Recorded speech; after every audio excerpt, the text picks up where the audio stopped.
Welcome to இது நம்ம பாரம்பரியம்.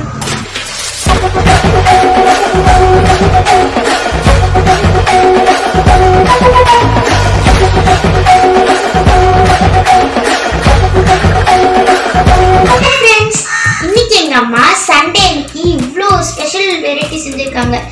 எப்படி செய்றாங்கன்னு பார்க்கலாமா? கிச்சனுக்குள்ள போலாமா? வாங்க போலாம்.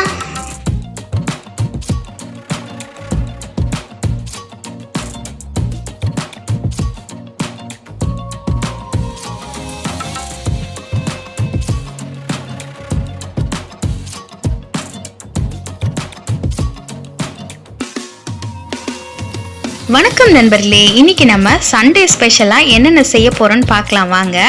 அதுக்கு முதல்ல நான் ஆனியன்ஸை வந்து நல்லா கட் பண்ணி எடுத்துக்கிறேன். ஏன்னா எல்லா டிஷ்ஷுக்கும் வெங்காயம் தான் தேவை. அதனால் ஃபஸ்ட்டு நம்ம வெங்காயத்தை நல்லா கட் பண்ணி வச்சிடலாம். நான் கவுண்டர் டாப்பை எப்போவுமே உங்ககிட்ட சொன்ன மாதிரியே நான் கவுண்டர் டாப்பை நல்லா வாஷ் பண்ணிவிட்டு நான் காய்கறியெல்லாம் அதில் தான் கட் பண்ணிப்பேன். அதே மாதிரி இன்றைக்கி நான் ஆனியனும் நான் கட் பண்ணி வச்சிடுறேன். ஆனியன் ஒரு 4 ஆனியன் எடுத்திருந்தேங்க. 4 ஆனியன், பெரிய சைஸ் ஆனியன்.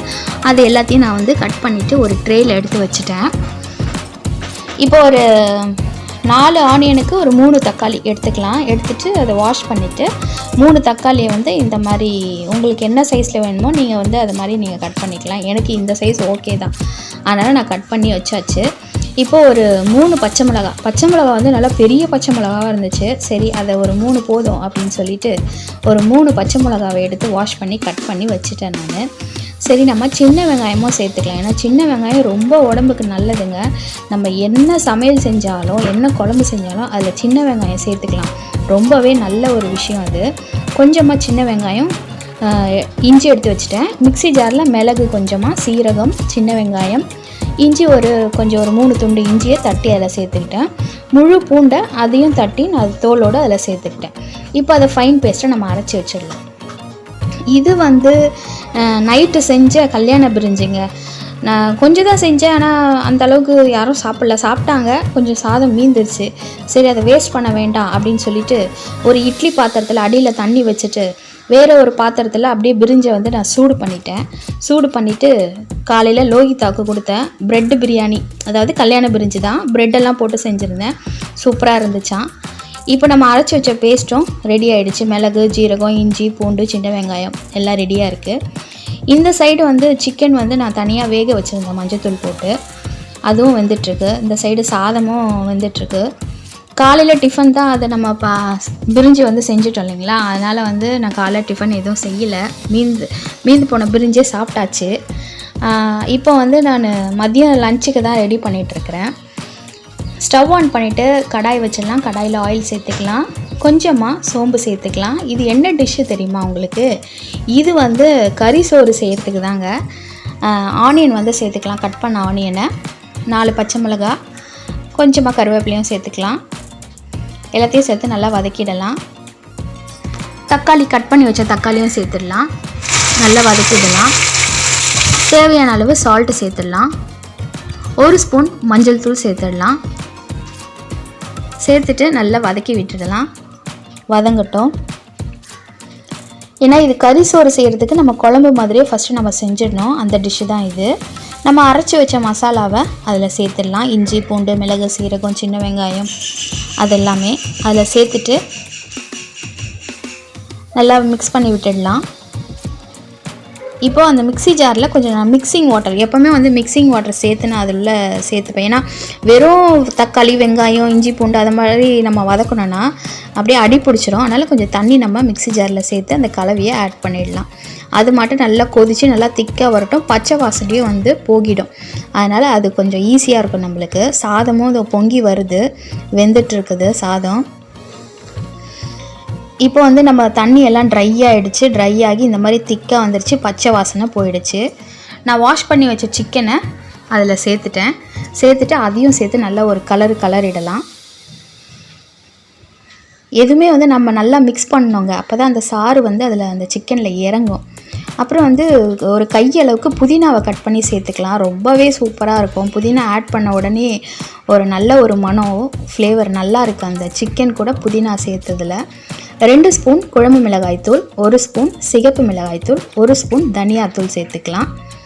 தேவைக்கேற்ப தண்ணி ஆட் பண்ணிக்கோங்க. எல்லாத்தையும் சேர்த்து நல்லா மிக்ஸ் பண்ணி விட்டுடலாம். அந்த சிக்கனில் இந்த சாறு எல்லாமே இறங்கிட்டோம், மசாலா எல்லாமே. ஃபைனலாக 1 ஸ்பூன் சிக்கன் குழம்பு மசாலா, கொஞ்சமாக சர்க்கரை சேர்த்துக்கலாம். எல்லாத்தையும் சேர்த்து நல்லா மிக்ஸ் பண்ணி விட்டுடலாம். மிக்ஸ் பண்ணி விட்டுட்டு குழம்பு இப்போ வந்து கொதிக்கட்டும், அப்படியே சிக்கனும் வேகட்டும். ஃபைனலாக வந்து கொத்தமல்லி தூவிடலாம். இது ஒரு சைடு கொதிச்சுட்டு இருக்கட்டும். நடுவில் அடிக்கடிக்கு கலரி விடலாம், ஏன்னா வந்து அப்படியே விட்டோன்னா சப்போஸ் அடிக்கடி பிடிச்சிரும். அதனால் நம்ம எப்போவுமே கேர்ஃபுல்லாக இருக்கிறது நல்லது தான். சரி, இப்போ நம்ம வேக வச்ச சிக்கனில் 1 ஸ்பூன் குழம்பு மிளகாய்த்தூள், 1 ஸ்பூன் சிகப்பு மிளகாய்த்தூள், 1 ஸ்பூன் தனியாத்தூள், 1 ஸ்பூன் சிக்கன் குழம்பு மசாலா, தேவைக்கேற்ப சால்ட்டு, கொஞ்சமாக சர்க்கரை, இது எல்லாத்தையும் சேர்த்து கொஞ்சமாக கலர் வேணும்னா சேர்த்துக்கோங்க, கேசரி கலரு. கொஞ்சமாக ஆயிலும் சேர்த்துட்டு அது எல்லாத்தையும் சேர்த்து நல்லா ஃபைனாக வந்து நம்ம மிக்ஸ் பண்ணிடலாம். அந்த மசாலாலாம் சிக்கனில் இறங்கட்டும் நல்லா. உங்களுக்கு கொஞ்சம் தண்ணி வேணும்னா கூட லைட்டாக அப்படியே தெளிச்சிக்கலாம். நல்லா சாராக வேணும் அப்படின்னு சொன்னால் கூட நீங்கள் தெளிச்சிக்கலாம். எனக்கு ஆயிலே கொஞ்சம் போதுமானதாக இருந்துச்சு, நான் அதுலேயே வந்து நல்லா பெரட்டி நல்லா அப்படியே வச்சாச்சு. சாதமும் வெந்துருச்சு. சாதத்தை வந்து நான் வடிச்சிடுறேன். இப்போ பாருங்கள், நம்ம பெரட்டி வச்ச சிக்கன் வந்து அப்படியே ஒரு 10 நிமிஷம் ஊறட்டும். நெத்திலி கருவாடு எங்கள் வீட்டில் ரொம்ப பிடிக்கும் எங்கள் வீட்டுக்காருக்கு, அதனால் வந்து நான் ஊற வச்சுருந்தேன். கொஞ்சமாக தான் செஞ்சுருந்தேன் நெத்திலி கருவாடு, ஏன்னா பசங்க அதை சாப்பிட மாட்டாங்க. அதனால் ஊற வச்சு அதை வாஷ் பண்ணி வச்சுட்டேன். குழம்பு நல்லா கொதிச்சிட்ருக்கு, எண்ணெய் திரண்டு வந்துருச்சு பார்த்திங்களா. இந்த மாதிரி வர ஸ்டேஜில் நம்ம கலரிடணும். கலரிட்டு அப்படியே சிக்கனையும் பார்த்துடலாம். சிக்கனும் நல்லா வெந்துருச்சு, குழம்பு சூப்பராக ரெடி ஆகிடுச்சு. அப்படியே அந்த மேலோட்டமாக அந்த எண்ணெய் தேங்கி நிற்கிது பாருங்கள், அதுதான் நம்மளுக்கு பதம். இப்போ வந்து நம்ம உப்பு பார்த்துடலாம், சால்ட் எல்லாம் கரெக்டாக இருக்குது. சரி, முட்டை வாங்கிட்டு வர சொன்னேன், வாங்கிட்டு வந்து அதில் ஒரு 3-4 முட்டையை உடச்சி எடுத்துகிட்டு வந்துட்டாங்க. சரி, உடச்ச முட்டையை வேஸ்ட் பண்ணக்கூடாது அப்படின்னு சொல்லிட்டு அதில் ஒரு ஆம்லேட் போட்டுடலாம் அப்படின்ட்டு ஒரு பெரிய சைஸ் வெங்காயத்தை கட் பண்ணி சேர்த்துக்கிட்டேன். ஒரு 2 பச்சை மிளகாவையும் பொடியாக கட் பண்ணி அதில் சேர்த்துட்டு உடஞ்ச முட்டை எல்லாத்தையும் அதில் உடச்சி ஊற்றியாச்சு. ஏன்னா உடஞ்ச முட்டை தாங்காது. நல்ல முட்டையாக இருந்தால் நம்ம வச்சு நாளைக்கு கூட யூஸ் பண்ணிக்கலாம். ஆனால் முட்டை உடஞ்சிச்சின்னா வேஸ்ட் ஆகிடும். சரி, வேஸ்ட்டு பண்ணாமல் உடஞ்ச முட்டையெல்லாம் அதில் உடச்சி ஊற்றிட்டு கொஞ்சமாக சால்ட்டு சேர்த்துட்டு, இதில் என்ன ட்ரிக்ஸுன்னா 1 ஸ்பூன் இட்லி மிளகாய் பொடி தான் சேர்த்துருக்கேன். நீங்கள் கூட இப்படி ட்ரை பண்ணி பாருங்களேன், அட்டகாசமாக இருக்கும். நம்ம மஞ்சள்தூள் போட வேண்டாம், மிளகாத்தூள் போட வேண்டாம், தனித்தனியாக எதுவும் போட வேண்டாம். 1 ஸ்பூன் இட்லி பொடி மட்டும் அப்படியே போட்டு அந்த முட்டையில் அப்படியே நல்லா ஃபைனாக பீட் பண்ணிவிடுங்க. நல்லா சூப்பராக இருக்கும், செம்ம டேஸ்ட்டாக இருக்கும். நீங்கள் ட்ரை பண்ணி பாருங்கள். எல்லாமே முட்டை பீட் பண்ணி வச்சாச்சு. நெத்திலி வந்து உப்பு, மஞ்சத்தூள், மிளகாய்த்தூள், உப்பு கொஞ்சமாக போட்டுங்க, ஏன்னா கருவாடில் உப்பு இருக்கும். இது எல்லாமே மேரினேட் பண்ணி வச்சுட்டேன் நான். இப்போ நம்ம எல்லாத்தையும் இந்த தவாவில் வந்து நம்ம தனித்தனியாக நம்ம வறுத்து எடுத்துடலாம்.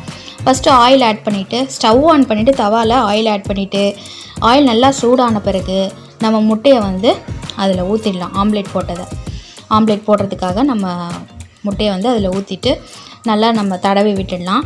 எப்போவுமே வந்து ஆம்லேட் போடும்போது அடியில் வந்து சென்டரில் வந்து எல்லா ஆம்லேட்டும் அப்படியே போய் நின்றுடும், எல்லா முட்டை கலவையும் அதில் நின்றுடும். கொஞ்சம் கொஞ்சமாக ஸ்பூனில் எடுத்து அப்படியே பெரிய ஆம்லேட்டாக நம்ம போட்டுடலாம் அப்படின்னு சொல்லிட்டு அப்படியே ஸ்பூனில் கொஞ்சம் கொஞ்சமாக எடுத்து எல்லா முட்டைகளையும் வந்து உடச்சி ஊற்றின முட்டையை அப்படியே சேர்த்துட்டேன். இப்போ நம்ம அந்த கிண்ணத்தில் வந்து முட்டையை ஊற்றின கிண்ணம் வந்து இருக்கு இல்லையா, அதில் கொஞ்சம் முட்டை ஒட்டிகிட்ருக்கும், அந்த முட்டை சாறு. அதை வந்து நம்ம கொஞ்சம் சிக்கன் அதில் போட்டு பெரட்டி அதில் வச்சிட்டோன்னா நம்ம வந்து அந்த சிக்கன் ஃப்ரை பண்ணும் போது நல்லா கிறிஸ்பியாக வரும். அதனால் அதையும் வேஸ்ட் பண்ணாமல் அப்படி நம்ம செய்யலாம். அப்படி நம்ம இல்லத்தரசிங்களுக்கு ஒரு சின்ன டிப்ஸ், என்னால் முடிஞ்ச டிப்ஸு கொடுக்குறேன், கோச்சிக்காதீங்க. இந்த டிப்ஸ் வந்து ஃபாலோ பண்ணுறவங்க ஃபாலோ பண்ணிக்கோங்க, தப்பாக எடுத்துக்காதீங்க. இப்போ நம்ம முட்டை ஆம்லேட் போட்டாச்சு. அதே தவாவில் கொஞ்சமாக ஆயில் ஆட் பண்ணிவிட்டு நம்ம மேரினேட் பண்ண சிக்கனையும் சேர்த்துடலாம். அதான் சொன்னேன் இல்லைங்களா, ஃபைனலாக அந்த முட்டை உடச்சி ஊற்றின கிண்ணத்தில் அப்படியே தடவிட்டு அப்படியே நம்ம போட்டிருக்கோம். அதனால் இன்னும் நம்ம நல்லா ஒரு கிறிஸ்பியான டேஸ்ட்டாக நல்லாயிருக்கும் அப்படின்னு சொல்லிட்டு நான் அப்படியே அந்த ஆயிலில் சிக்கனை போட்டு ஃப்ரை பண்ணுறேன்.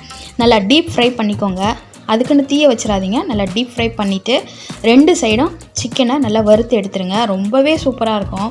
நம்ம வந்து ஒரே மசாலா, சிக்கன் 65 மசாலா அப்படி வாங்கி போடுறத விட நம்ம இப்போ குழம்புக்கு வாங்கணும் இல்லைங்களா மசாலா, வீட்டில் இருக்கிற மசாலா, அந்த மசாலாவையே நம்ம அந்த சிக்கனில் போட்டு நல்லா ஒரு 10 நிமிஷம் ஊற வச்சுட்டு நம்ம வந்து இது மாதிரி வறுத்து எடுத்துடலாம். நான் உங்களுக்கு போன வீடியோவில் சொல்லியிருப்பேன், எனக்கு வந்து நான்வெஜ் வந்து நல்லா வேக வச்சு சாப்பிட்ணும், டைரெக்டாக போட்டு ஃப்ரை பண்ண மாட்டேன் நான். அதனால் வேக வச்ச சிக்கனில் நான் அதை செஞ்சுருந்தேன். அதே சிக்கன் வந்து எடுத்துகிட்டு நம்ம ஃப்ரை பண்ணி எடுத்துகிட்டு அதே தவாவில் இப்போ நம்ம நெத்திலியை வந்து நம்ம வறுத்து எடுத்துக்கலாம். இப்போ நெத்திலியும் அதே ப்ராசஸ் தான், வேறு ஒன்றும் இல்லை. கொஞ்சம் நெத்திலி தானே, அதனால் வந்து 1 ஸ்பூன் ஆயில், தேவைக்கேற்ப ஆயில் சேர்த்துட்டு கொஞ்சமாக அப்படியே அதிலே ஃப்ரை பண்ணி எடுத்துட்டேன். நெத்திலி வந்து அப்படியே சொதன்னு இருந்தால் நல்லா இருக்காது, கொஞ்சம் கிறிஸ்பியாக அப்படியே சாப்பிட்றதுக்கு நல்லா சிப்ஸ் மாதிரி அப்படி இருந்தால் சூப்பராக இருக்கும். நீங்கள் கூட ட்ரை பண்ணி பாருங்கள். நெத்திலி கருவாடு அவ்வளோ சூப்பராக இருக்கும். நெத்திலி மீன் கூட நல்லாயிருக்கும். நான் ஒரு நாள் உங்களுக்கு நெத்திலி மீனில் குழம்பு வச்சு காமிக்கிறேன். இது வந்து நெத்திலி கருவாடு ரொம்பவே சூப்பராக இருக்கும். எல்லாம் ட்ரை பண்ணி பாருங்கள். சரி, இப்போ நம்ம கறி சோறு செய்யலாம் வாங்க. அப்படியே பாருங்கள், குழம்பு பார்க்கும் போதே டெம்ப்டிங்காக இருக்குது, சூப்பராக இருக்குது. அந்த குழம்பு வந்து நம்ம என்ன செய்யலாம், அந்த கடாயிலேருந்து வேறு பாத்திரத்தில் மாற்றி வச்சிடலாம். இப்போது என்ன ஒரு ட்ரிக்கு அப்படின்னா, நம்ம செஞ்சோம் இல்லைங்களா கடாயில் அந்த குழம்ப, அதே கடாயில் நம்ம சாதத்தை போட்டு பெரட்ட போகிறோம். அப்போ தான் அந்த டேஸ்ட் அப்படியே, அந்த கறி சோறோட டேஸ்ட் அப்படியே ஒட்டிட்டு வரும் பாருங்கள். அந்த கடாயில் தேவையான அளவு ஒயிட் ரைஸ் போட்டுட்டேன். இப்போ மேலாக்க அப்படியே குழம்பு அள்ளி அப்படியே அது மேலே நம்ம ஊற்றிட்டு அது இருக்கட்டும் அப்படியே. இப்போ ஸ்டவ்வில் வந்து கொஞ்சமாக ஆயில் சேர்த்து முழு கரம் மசாலாவை நம்ம பொரித்து எடுத்துக்கலாம். இப்போ ஸ்டவ் ஆஃப் பண்ணிவிட்டு நம்ம தாளித்ததை வந்து அந்த சாதத்தில் நம்ம அப்படியே கொட்டிட்டு நம்ம என்ன பண்ணலாம், ஒரு கலரிடலாம். அப்படியே கறி குழம்பு, தாளித்த முழு கரம் மசாலா அப்படியே அந்த செஞ்ச கடாயில் நல்லா பெரட்டிட்டு, இப்போது நம்ம கறியோட குழம்பையும் சேர்த்து அள்ளி அப்படியே அந்த கடாயை சாப்பாடில் ஊற்றி நல்லா கரண்டியை வச்சு ஒரு மிக்ஸ் பண்ணிடலாம். அப்பப்பா அப்படியே கலரும் போது என்ன ஒரு செம்ம டேஸ்ட்டுங்க. எங்கள் அம்மா ஞாபகமும் எங்கள் பாட்டி ஞாபகமும் எனக்கு வந்துகிட்டே இருக்குது. எங்கள் அம்மா அடிக்கடிக்கு இந்த கறி சோறு செஞ்சு தருவாங்க, அவ்வளோ டேஸ்ட்டாக இருக்குங்க. நீங்கள் கூட ட்ரை பண்ணி பாருங்கள். இதில் என்ன ஒரு வித்தியாசம்னா, எங்கள் அம்மா கையிலே பிசைஞ்சு எனக்கு ஊட்டி விடுவாங்க, இன்றைக்கி கரண்டியில் செய்ய வேண்டியதாக போச்சு. சரிங்க, இதுதான் சண்டே ஸ்பெஷல். எல்லோரும் ட்ரை பண்ணிவிட்டு எப்படி இருக்குன்னு எனக்கு கமெண்ட்டில் சொல்லுங்கள். தேங்க்ஸ் ஃபார் வாட்சிங் திஸ் வீடியோ. சண்டே ஸ்பெஷலாக அம்மா இவ்வளோ செஞ்சுருக்காங்க. இந்த வெரைட்டியில் உங்களுக்கு எது பிடிச்சிருக்குன்னு மறக்காம கமெண்ட்ல சொல்லுங்க. பிடிச்சிருந்தா மறக்காம நம்ம சேனலை சப்ஸ்கிரைப் பண்ணுங்க. பக்கத்தில் இருக்க பெல் பட்டனை கிளிக்